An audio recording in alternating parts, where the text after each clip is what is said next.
Preocupado com a chance de demitir Ramon Dias, o Corinthians já fez um primeiro contato com Tite. Vídeo de hoje do canal do Nicola traz mais detalhes e fala sobre a busca do Palmeiras por um lateral esquerdo. Ela existe mesmo? Preciso te atualizar também sobre o São Paulo e tudo o que você precisa saber sobre o FDIC, aquele fundo que pode captar até 220 milhões de reais. Para completar, ótima notícia para o torcedor do Flamengo. Falo também sobre o lucro do Santos com Neymar abaixo da temporada passada. Informação também legal em relação à final do Campeonato Mineiro, tem Atlético e América. Falo ainda sobre as últimas do mercado, bastidores, finanças e a Portuguesa negociando o atacante Maceió.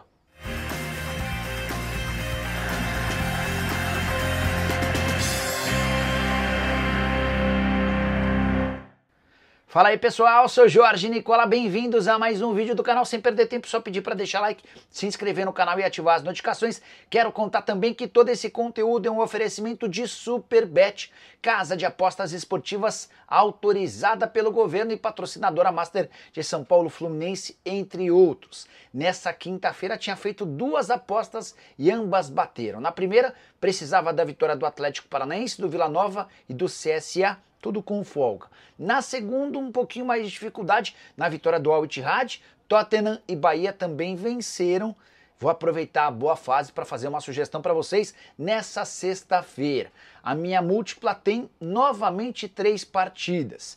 Preciso da vitória do Galatasaray contra o Antalyaspor na Turquia, do Al Nassr contra o Al-Kholoud no Campeonato Árabe e do Nice contra o Auxerre no Campeonato Francês. Se os 3 resultados baterem, meus R$50 se transformam em R$128. Para pegar essa dica é super simples. Link no comentário fixo na descrição do vídeo. Clique em qualquer um deles, faz seu cadastro, preenche todas as informações, depois é só depositar qualquer valor e você estará apto a fazer sua fezinha. Com a lembrança importante, você precisa ter pelo menos 18 anos de idade e jogar com responsabilidade. Combinado?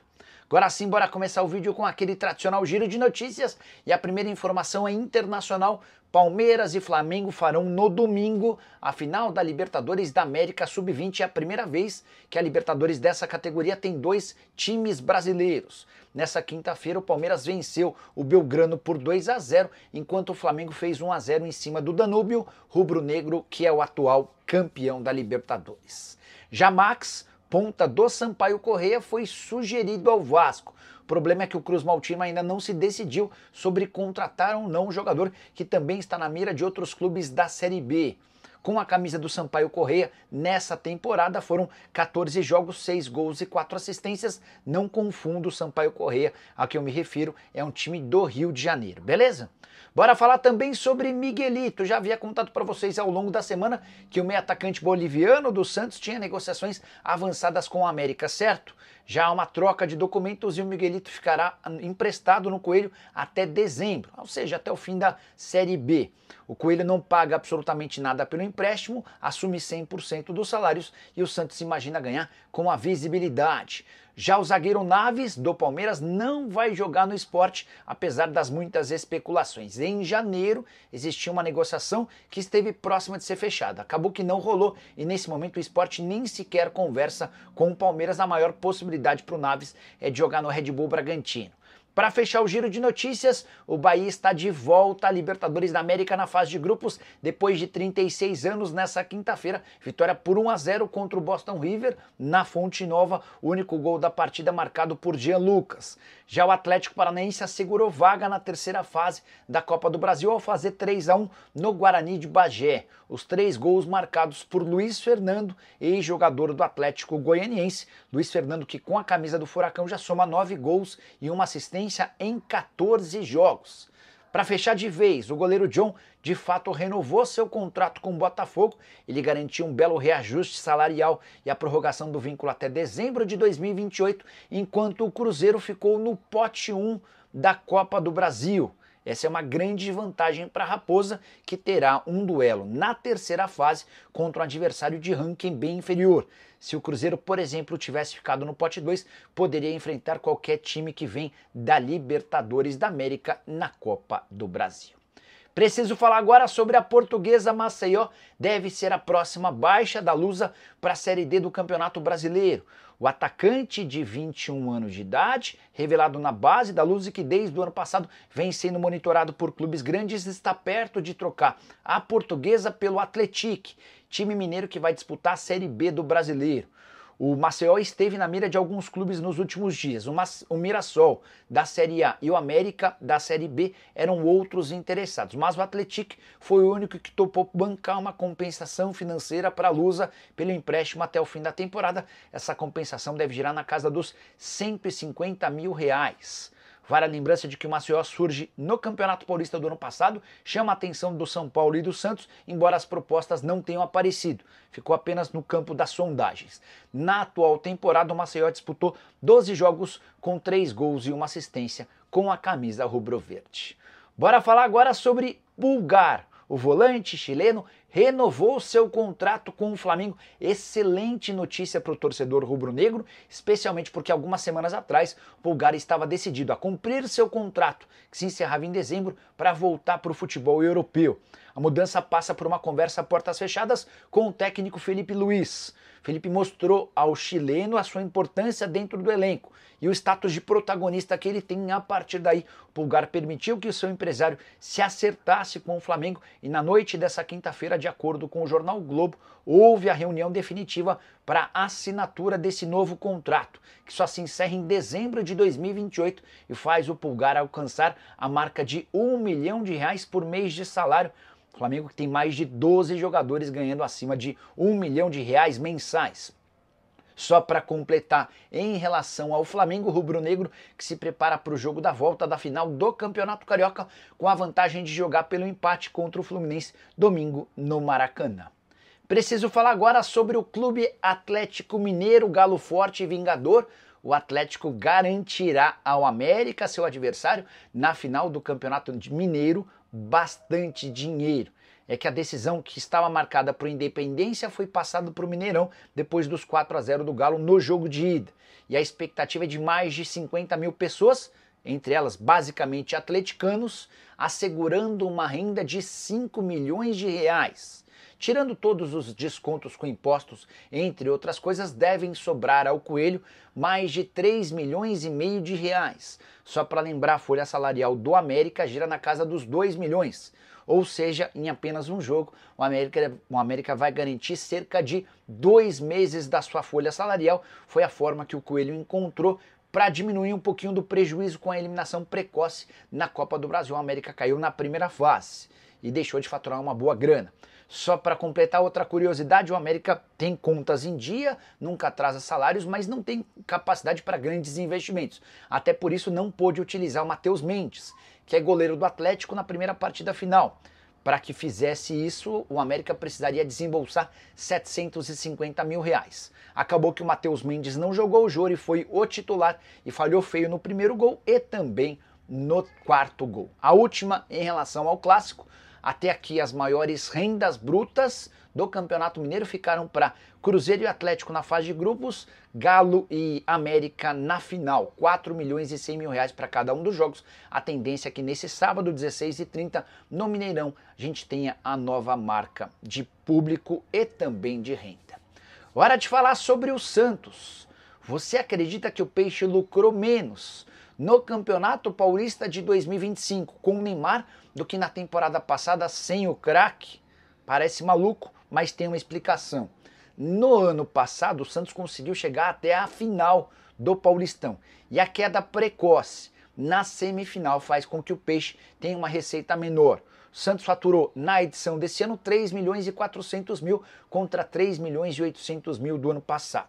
O prêmio de vice-campeão, com R$1,650 ajuda a explicar essa diferença. Importante dizer também que com público e bilheteria, o faturamento do Santos no ano passado foi maior, especialmente por conta de um jogo na final do Campeonato Paulista, algo que o Peixe não terá nesse ano. A contrapartida é que, se não deu muito dinheiro com prêmios e também com bilheteria, o Santos conseguiu muito mais grana a partir do Neymar, com extracampo, patrocinadores, entre outras receitas, isso sem falar em ganhos físicos.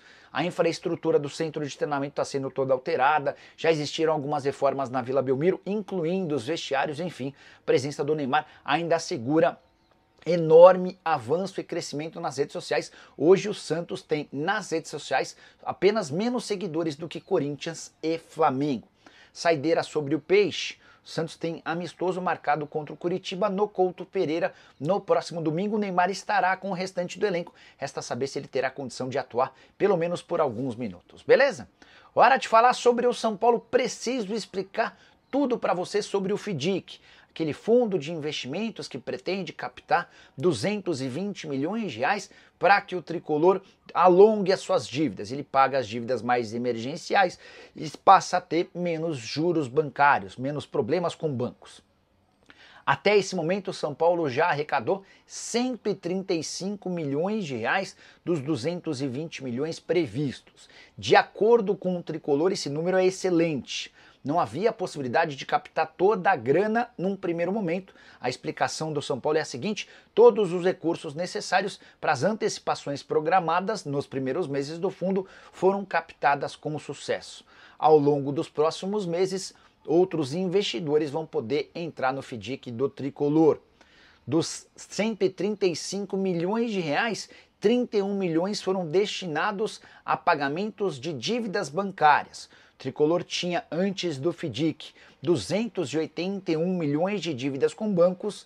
A atualização de hoje aponta 239 milhões de dívidas com bancos, uma redução importante. Nicola, e onde é que foi parar o restante do dinheiro? Você falou que arrecadou 135 milhões e gastou 31 milhões com bancos. O restante foi utilizado para pagamento da folha salarial, direitos de imagem, tributos e acordos, além de outras despesas operacionais. Dá para dizer que o FIDIC tem funcionado bem e permitiu ao São Paulo, por exemplo, a quitação de direitos de imagem atrasados, folha salarial, entre outras coisas mais. Mas o São Paulo, nesse momento, concentra esforços em assinar de vez o contrato com Evangelos Marinax, um magnata grego que está disposto a virar sócio de Cotia para que o tricolor passe a ter, de fato, uma condição melhor. Preciso te explicar agora se o Palmeiras está mesmo em busca de um lateral esquerdo. Especulação que tem tomado conta dos noticiários alviverdes e que vai crescer a partir do acordo com o Lucas Evangelista. O Palmeiras, enfim, conseguiu camisa 9 dos sonhos, o Vitor Roque, fechou com camisa 8, o Lucas Evangelista, também trouxe dois zagueiros, o Mikael e o Bruno Fux. Agora há essa especulação em relação à lateral. Alguns dias atrás já haviam dito sobre o Rubens, jogador que pertence ao Galo. Eu descartei essa negociação. Também falaram nos últimos dias sobre Ayrton Lucas, lateral esquerdo de 27 anos de idade que tem perdido espaço no Flamengo. Confesso que num primeiro instante lembrei da relação ruim, complicada entre Palmeiras e Flamengo. Os dois clubes têm evitado fazer negócios até porque são hoje os grandes rivais no futebol brasileiro.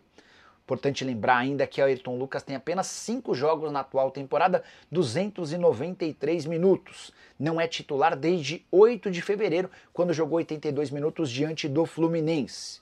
Antes de gravar o vídeo, consultei uma fonte alviverde que assegurou que não existe movimento nem negociação para a contratação de um lateral esquerdo. O Palmeiras entende que, com Piquerez e Vanderlan, está bem servido para o setor. Vanderlan foi o titular, por exemplo, no confronto contra o São Paulo, até porque o Piquerez voltava de contusão. E a pergunta que eu deixo para você é: o Palmeiras precisa de um lateral esquerdo? Você contrataria? Já usa o espaço para comentar e registra a sua opinião, beleza? Bora fechar o vídeo para falar sobre o Corinthians, que está no mercado de olho em técnicos. Apesar de o Ramon Dias não ter sido demitido, Augusto Melo, Fabinho Soldado e companhia já trabalham na sucessão do treinador argentino. Isso porque o Ramon não ficará em caso de vice-campeonato paulista. Palmeiras e Corinthians começam a decidir o título nesse domingo no Allianz Parque, partida de volta marcada para 27 de março. Se o Corinthians perde, por exemplo, por 3-0 para o Palmeiras fora de casa, existe a chance ainda de, nesse final de semana, o Ramon Dias ser demitido. Até por isso a necessidade de mapear o mercado e entender as condições e os nomes à disposição. Posso contar para vocês que o Corinthians já fez informalmente um contato com o Tite. Sabe aquela coisa básica de: e aí, Tite, como é que você tá? Tudo bem? E esse projeto de trabalhar na Europa é irreversível? Você está decidido a trabalhar lá e só lá? Ou você aceitaria conversar com a gente? que eu recebi de feedback de uma pessoa do Corinthians é de que esse primeiro contato com o Tite foi positivo. Ele reafirmou a vontade de trabalhar na Europa na metade do ano, mas não fechou as portas para o Corinthians. Outro nome defendido dentro do timão é Renato Gaúcho.